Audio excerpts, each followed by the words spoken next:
Welcome top news today. When McNameeGetty images President Donald Trump rejected a business proposal from a close United Arab Emirates associate days before a Trump surrogate met an Emirati delegation in Kremlinaligned Russian investor Kirill Dmitriev in the Seychelles.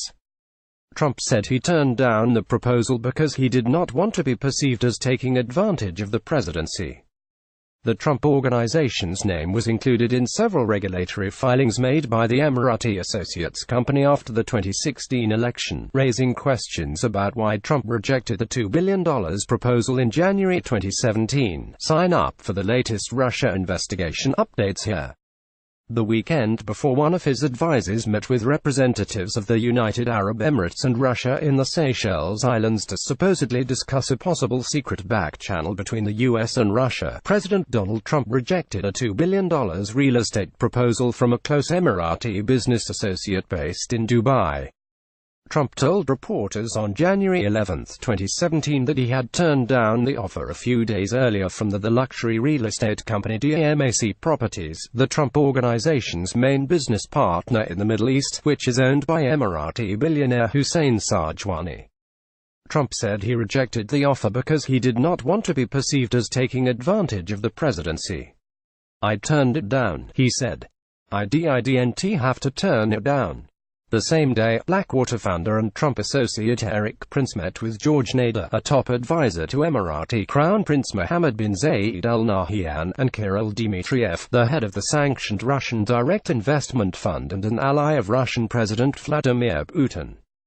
DIF was penalized when former President Barack Obama imposed sweeping economic sanctions on Russia in 2014 following its aggression toward Ukraine in annexation of Crimea. The UAE's and Russia's financial interests are somewhat connected through RDIF. The fund has jointly invested with lucrative Emirati companies on several projects in Russia worth billions, and the UAE identifies Russia as a critical economic ally. In the event that the U.S. relationship with Russia warms and sanctions are relaxed, the UAE could stand to benefit financially. Moscow favored Trump over Democratic nominee Hillary Clinton during the 2016 election because it believed, in part, that if elected, Trump would be open to easing sanctions on Russia. Counterintelligence veterans believe that to be a key factor behind Russia's interference in the race and overtures to the Trump campaign. The Trump administration declined in January to enforce additional sanctions on Russia, which Congress overwhelmingly passed last year to punish Moscow for its meddling. U.S. President Donald Trump waves upon his arrival in West Palm Beach, Florida, U.S., March 2, 2018. Reuters' Kevin Lamarck blurring the line. Meanwhile, since taking office, ethics experts said, Trump and his family members have repeatedly blurred the line between the presidency and the personal financial interests. Senior advisor Jared Kushner's family used his connections to the White House to lure wealthy Chinese investors to finance a Kushner property to secure investor visas. The Trump Organization ordered new team markers emblazoned with the presidential seal for golf courses.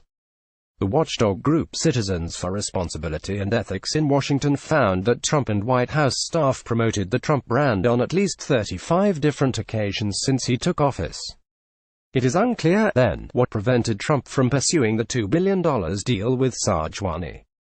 Sarjwani's relationship with Trump stretches back at least 5 years, when DAMAC launched the Trump International Golf Club as part of its $6 billion Acquire property in Dubai. Since then, the two men have developed a friendly relationship. Trump called him an amazing man, and the businesses collaborated on several real estate ventures. The Trump Organization said last year that it would not make any foreign business deals while he is president. The statement did not appear to apply to two Trump Organization DAMAC projects that were already underway at the time. Trump's eldest son, Donald Trump Jr., additionally traveled to Dubai last May to meet with Sarjwani, and The Independent reported that the Trump Organization's name appeared on several regulatory filings DAMAC made after the election. DAMAC's holding company also filed a quarterly earnings report around the time of Trump Jr.'s visit, listing a new subsidiary called Trump International Golf Club LLC, which the company said it held a 100% legal and economic interest in. DAMAC's and the Trump Organization's representatives did not immediately respond to a request for comment. DAMAC's business ties to Russia grow amid U.S. sanctions. President Donald Trump and DAMAC Properties chairman Hussein Sajwani Instagram. Meanwhile, DAMAC's interests in Russia have escalated in recent years. The company was in talks in 2010 with Rostec, another sanctioned Russian state-owned firm whose CEO is close to Putin, about the possibility of launching a $300 million real estate investment fund. But DAMAC Vice Chairman Nigel McLaughlin said the venture was not pursued. He added, however, that DAMAC was continuously evaluating opportunities in Russia. Sajwani, who has been described as having the ability to cultivate important friends in high places on an international scale, attended the grand opening ceremony in October 2016 for the Trump International Hotel in Washington, D.C. 2 months later, the Emirati Crown Prince traveled to Trump Tower in New York to meet with Kushner, incoming National Security Advisor Michael Flynn, and incoming White House Chief Strategist Steve Bannon without notifying the U.S. government. Special counsel Robert Mueller is now scrutinizing the meeting as he investigates whether Kushner's platform was subject to foreign influence from the Emiratis and others. Weeks after the Trump Tower meeting, Sajwani and his family attended Trump's lavish New Year's Eve party at Mar-a-Lago, and Trump called them the most wonderful people. The following weekend, Trump rejected the DAMAC deal. Shortly after, the Emirati delegation met with Eric Prince and Kirill Dmitriev in the Seychelles. Prince told lawmakers last year that the UAE introduced him to Dmitriev, but Nader reportedly told Mueller that Emirati officials did not make the introduction. Sajwani and Trump were reunited this year at the World Economic Forum in Davos, Switzerland. Sajwani posted a photo on Instagram shortly after. A delightful end to a busy 3 days at World Economic Forum. I spent my final hour at a reception honoring my dear friend, President Trump at Real. Donald Trump, the first U.S.